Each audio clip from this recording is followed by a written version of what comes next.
आप देख रहे हैं अनहोनी। तो चलिए बढ़ते हैं आज की इस कहानी की ओर। माई, ए माई, रोटी दे दे माई, भूख लगी है, रोटी दे दे माई, 2 दिन से कुछ नहीं खाया। भूख से रोते बिलखते राधा उस छोटे से गांव की गलियों में एक घर से दूसरे घर चक्कर लगा रहे थे। उसकी करुणा पुकार सुनकर भी लोग उसे अनसुना कर रहे थे। गांव के ठाकुर के डर से कोई रोटी देने को तैयार नहीं था। रात गहरा चुकी थी। रात के सन्नाटे में उसकी करुणा क्रोधन दूर दूर तक सुनाई पड़ रहे थे। बात है आज से 40 साल पहले अरावली की तलहटी में बसे एक गांव गोपालपुर से 100-125 घर की इस बस्ती में मध्यम और निम्न वर्ग के लोग भी थे। कुछ के मकान महाजनों के और कुछ राजपूतों के थे जो संपन्न थे। यह गांव तत्कालीन बीकानेर रियासत के अंतर्गत आता था। गांव के जमींदार ठाकुर रतन सिंह का पूरे गांव में दबदबा था। उनकी एक विशाल हवेली थी। गांव के ज़्यादातर लोग बारानी खेती करते हैं और शेष समय के सामने ही पहाड़ी पर पत्थर तोड़ने का काम करते थे। गांव के एक गरीब मजदूर तीनों ने ठाकुर से अपना खेत गिरवी रखकर कर्ज ले रखा था। समय पर बारिश ना होने के कारण भूखों को मरने की नौबत आ गई और आखिर गिरवी रखा खेत ठाकुर ने हड़प लिया। फिर भी कर्ज चुकता नहीं हुआ तो तीनों ने अपना घर भी गिरवी रख दिया। आखिर एक दिन घर में खाने को कुछ नहीं था। बुझे मन से तीनों ठाकुर के पास गया और गुहार लगाई। मालिक, खाने को एक दाना नहीं है, 2 दिन से भूखा हूँ, बच्चा बीमार है, भूख से तड़प रहा है, कुछ मदद हो जाए तो। देखो तीनों, तुम्हारा पहले का कर्ज और घर और खेत देने के बाद भी चुकता नहीं हुआ। अब और तुम्हें कैसे दे दूं? मुझे रुपया डुबाने का शौक नहीं। भूख से तुम मर रहे हो तो मरो, मैं क्या करूं? कल मरते हो आज मरो, मुझे कोई फर्क नहीं पड़ने वाला। क्रोध से फुफकारते हुए ठाकुर बोला और अपने सेवक खड़क सिंह को आदेश देते हुए कहा, खड़क सिंह, जाओ कुछ आदमी को ले जाओ और तीनों का मकान खाली करके इसका सारा सामान बाहर फेंक दो। नहीं ठाकुर साहब, ऐसा मत कीजिए, फिर मैं अपनी बीवी बच्चों के साथ कहाँ रहूँगा, कुछ तो दया कीजिए। मगर ठाकुर ने एक नहीं सुने और फिर उसकी बातों को अनसुना करके भीतर चला गया। जाते जाते खड़क सिंह को एक गुप्त इशारा किया। इशारा समझकर खड़क सिंह लाठी लेकर ज्यों ही आया, तीनों ने उसका हाथ पकड़ लिया और बोला, मैं तुम्हें नहीं जाने दूंगा, चाहे कुछ भी हो जाए। खड़क सिंह ने उसे एक जोर का धक्का दिया तो तीनों नीचे गिर पड़ा। खड़क सिंह ने जाने के लिए जैसे ही पांव आगे बढ़ाए, तीनों ने कसकर पकड़ लिए। आखिरकार क्रोध में आकर खड़क सिंह ने लाठी का एक भरपूर वार तीनों के सिर पर किया। तीनों का सिर तरबूज की तरह फट गया और खून का एक फव्वारा सा उबल पड़ा। तीनों के मुंह से एक घुटी हुई चीख निकली और गर्दन एक तरफ लटक गई। उसकी जान जा चुकी थी। ठाकुर खिड़की से ये नज़ारा देख रहा था। उसके होठों पर एक कुटिल मुस्कान उभर आई। खड़क सिंह ने तीनों के घर जाकर उसका सारा सामान बाहर फेंक दिया। सामान के नाम पर 2-4 मुचे हुए बर्तन और फटे पुराने गुदड़े थे। रोती पीटती तीनों की घरवाली राधा और उसका 2 साल का दूध मुहा बच्चा बाहर गली में आ गए। अब जाए कहाँ? मुन्ना भूख से बिलबिला रहा था। राधा ने सोचा कि गांव में खाने को कुछ मांग लेती हूँ ताकि पेट की आग को थोड़ा ठंडा कर सकूं। नवंबर का महीना चल रहा था। सर्दी पड़ने लग गई थी। अचानक बिन मौसम के बादल घेर आए। बूंदाबांदी से शुरू होकर झमाझम बारिश होने लगी। लग रहा था जैसे आसमान फटने को तैयार हो। रात के 8 बज चुके थे। पूरे गांव में खूब अंधेरा था। चांद की हल्की रोशनी थी जिससे गलियों में भरा पानी और कीचड़ साफ नुमाया हो रहा था। राधा बारिश से बचने के लिए एक घर के खरपैल के नीचे खड़ी थी। वो अपने भूख से बेहाल रोते बच्चे को चुप कराने में लगी थे और कह रहे थे, चुप हो जा मुन्ना, चुप हो जा, अभी तेरे बापू आते होंगे, खाने का इंतजाम करने गए हैं। राधा रोटी के लिए पूरे गांव के घर घर में गुहार लगाने लगी कि रोटी दे दो, बहुत भूख लगी है। लेकिन ठाकुर के डर से किसी ने उसे रोटी नहीं दी। भूख से निढाल होकर उसके मुन्ने ने भी प्राण त्याग दिए तो राधा बदहवास होकर मुन्ने की लाश को लेकर गांव के शमशान में आ बैठी। उसकी हालत पागलों जैसी हो गई। गांव वालों की निष्ठुरता पर राधा उन्हें बुरा भला कहते हुए बद्दुआएं देती रही। आखिर भूख से बेहाल और औलाद की अकाल मृत्यु ने राधा को भी अपने आगोश में ले ही लिया। राधा ने भी अपनी जान दे दी। राधा की मौत के 1 हफ्ते भर बाद तक तो गांव में सब कुछ ठीक रहा, मगर उसके बाद अचानक ही मौतों का सिलसिला शुरू हो गया। गांव में नौजवानों की एक के बाद एक मौतें होने लगी। गांव के बड़े बूढ़ों को शक था कि इन मौतों की वजह राधा की अतृप्त आत्मा है। अंधेरा होने के बाद लोगों ने डर के मारे घरों से बाहर निकलना छोड़ दिया। सावित्री अपनी बेटी पुष्पा के साथ अपने घर में अकेली रहती थी। उसका लड़का मोहन गांव के पास ही शहर सुजानगढ़ की सरकारी कॉलेज में पढ़ता था और वहीं हॉस्टल में रहता था। मोहन महीने 2 महीने में एक आध बार गांव का चक्कर लगा लेता था। गांव के कुछ अन्य लड़के भी उसके साथ कॉलेज में पढ़ते थे। गांव से कुछ मंगवाना होता या फिर कोई समाचार भेजना होता तो अपने दोस्तों के साथ संदेश भेज देता। सावित्री और पुष्पा दोनों दोपहर का खाना खाया ही था कि तभी किसी ने दरवाज़ा खटखटाया। पुष्पा ने दरवाज़ा खोला तो देखा मोहन के साथ पढ़ने वाला उसका कोई दोस्त था। उसने कहा कि मोहन ने कहा है कि वो कल सुबह गांव आ रहा है। ये सुनकर पुष्पा बहुत खुश हुई और दौड़कर माँ के पास गई और फिर उन्हें पूरी बात बताई। पुष्पा की ये बात सुनकर सावित्री का चेहरा गंभीर हो गया। उसने पुष्पा से कहा, जा उसके दोस्त को बोल दे कि मोहन को कहे कि अभी यहाँ ना आए। अभी गांव के हालात ठीक नहीं हैं। यहाँ रोज़ किसी ना किसी की मौत हो रही है और उसका यहाँ आना जैसे मौत को दावत देने जैसा होगा। सावित्री ये तल्ख जवाब सुनकर पुष्पा की आंखों में डर की एक छाया तैर गई। वो जब तक मोहन के दोस्त को कुछ कहने जाती उससे पहले ही वो वहाँ से रुखसत हो चुका था।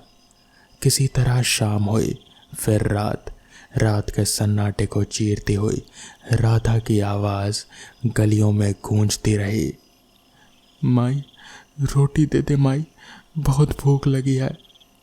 इस आवाज़ को सुनते ही लोग भयभीत होकर अपने घरों का दरवाज़ा बंद कर लेते हैं। गांव के कुछ युवक ऐसे भी थे जो निडर और दुस्साहसी थे, पर वो भी रात में बाहर निकलने की साहस नहीं जुटा पाते थे। वो इन बातों को अंधविश्वास मानते थे। राधा के रोटी मांगने की गुहार से पूरे गांव में एक दहशत का माहौल था। सावित्री ने तय किया कि वो अब इस गांव में नहीं रहेगी। जान है तो जहान है, सुजानगढ़ में ही कोई किराए का मकान ले लेगी और वहीं रहेगी। ये सोचते सोचते उसकी आंख कब लग गई पता ही नहीं चला। माँ माँ माँ देखो, मोहन भैया आ गए। चहकते से पुष्पा दौड़ती हुई रसोई की ओर भाग गई, जहां सावित्री खाना बना रहे थे। पुष्पा की आंखें खुशी से चमक रहे थे।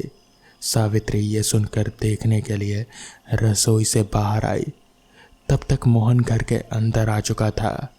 मोहन ने सावित्री के पैर छुए तो सावित्री ने उसके सर पर हाथ रखा और बोली, क्यों आया यहाँ? वापस चला जा, जान का जोखिम है यहाँ। हम तो खुद ही ये गांव छोड़कर शहर जाने वाले हैं। माँ, तुम भी कहाँ इन अनपढ़ गंवार गाँव वालों की बातों पर विश्वास करती हो? अगर गांव के लड़कों की मौत हो रही है तो कोई और वजह होगी। ये भूत प्रेत, ये सब बस एक अंधविश्वास है। कहकर मोहन ने अपना बैग आंगन के एक कोने में रखा और मुंह हाथ धोने लगा। कपड़े बदल कर वापस आया। तब तक खाना लग चुका था। मोहन ने माँ के हाथ का लजीज खाना भरपेट खाया और आराम करने के लिए बिस्तर के हवाले हो गया। थका हुआ होने की वजह से उसकी आंख लग गई। माँ की आवाज़ सुनकर मोहन ने उनिंदी आंखों से दीवार पर खड़ी देखा तो शाम के 4 बज रहे थे। उठकर उसने पानी पिया और तिपाई पर रखी चाय पीने लगा। चाय पीकर वो शहर में साथ पढ़ने वाले अपने एक मित्र रघु से मिलने उसके घर चला गया। रघु से बातचीत के बाद गांव में होने वाली अकाल मौतों के कारण पर चर्चा चल पड़ी। रघु ने कहा, यार मोहन, गांव में जो अकाल मौतें हो रही है इसके पीछे ज़रूर कोई रूहानी ताकत है। मैंने खुद राधा को रोटी मांगते हुए आवाज़ सुनी है, जबकि उसकी तो मौत हो चुकी है। बहुत से लोगों ने राधा को गलियों में घूमते हुए देखा है। उसकी भटकती रूह लड़कों को मार रही है यार। सारे गांव वाले कह रहे हैं कि इसी डर से अंधेरा होने के बाद कोई घर से नहीं निकलता। यार रघु, एक बात बता, राधा की मौत भूख के मारे हुई है, इसलिए उसकी अतृप्त आत्मा रोटी मांग रही होगी। अगर उसे रोटी दे दी जाए तो शायद उसकी आत्मा को मुक्ति मिल जाए। मोहन ने पूछा, हो सकता है, पर यार इतना खतरा कौन मोल लेगा? जान जाने का डर है। मैं तो ऐसी कोई राय नहीं दूंगा और ना ही तू ऐसा कुछ करना, समझा? रघु बोला, ठीक है यार, तू चिंता मत कर, मैं ऐसा कुछ नहीं करने वाला। मैंने तो बस ऐसे ही कहा। चल, अब मुझे घर जाना है, दिन भी छिपने वाला है, माँ चिंता करेगी। कहकर मोहन अपने घर के लिए चल पड़ा। रास्ते में मोहन मन ही मन योजना बनाने लगा कि राधा की आत्मा को मुक्ति कैसे दिलाई जाए। आखिर एक योजना बन लेने के बाद उसने राहत की सांस ली। इतने में ही उसका घर आ गया। अंदर जाकर उसने अपने कपड़े बदले और एक पेपर पढ़ने लगा। कुछ देर बाद पुष्पा उसके लिए खाना ले आई। मोहन ने भरपेट खाना खाया और वहीं बिस्तर पर लेट गया। गांव के कुछ एक संपन्न घरों में बिजली थी, बाकी घर कच्चे थे जो रोशनी के लिए केरोसिन की डिबरी से काम चलाते थे। अब अंधेरा काफ़ी हो गया था। सावित्री ने रसोई का काम निपटाकर घर के मेन दरवाजे को अंदर से बंद कर दिया था। पूरे गांव में सन्नाटा पसर पड़ा। कभी कभार किसी उल्लू की कर्कश आवाज़ सन्नाटे को तोड़ देती। अचानक सन्नाटे को तोड़ती राधा की वही आवाज़ सुनाई पड़ी, माई, ए माई, रोटी दे दे, भूख लगी है माई, रोटी दे दे। मोहन ने ये आवाज़ सुनी तो चौंक कर उठ बैठा। फिर धीरे धीरे से उठा ताकि कोई आवाज़ ना हो। खिड़की का पल्ला खोलकर बाहर देखने की कोशिश की तो सिवाय अंधेरे के और कुछ दिखाई नहीं दिया। थोड़ी देर में उसकी आंखें अंधेरे में देखने की अभ्यस्त हुईं तो कुछ ही दूर पर एक साया दिखाई पड़ा। पहनावे से कोई औरत ही लग रही थी। ये यकीनन राधा ही है, मोहन ने सोचा, वरना इतनी रात में कौन बाहर निकलता। राधा की करुणा क्रोधन फिर वातावरण में गूंज उठी। उसके गले से फिर दर्द भरी वही आवाज़ निकलने लगी। मोहन बिल्ली की तरह चलकर रसोई में पहुंचा और रात के बची रोटियों में से 2 रोटियां लेकर दरवाजे के पास पहुंचा ही था कि सावित्री ने उसे देख लिया।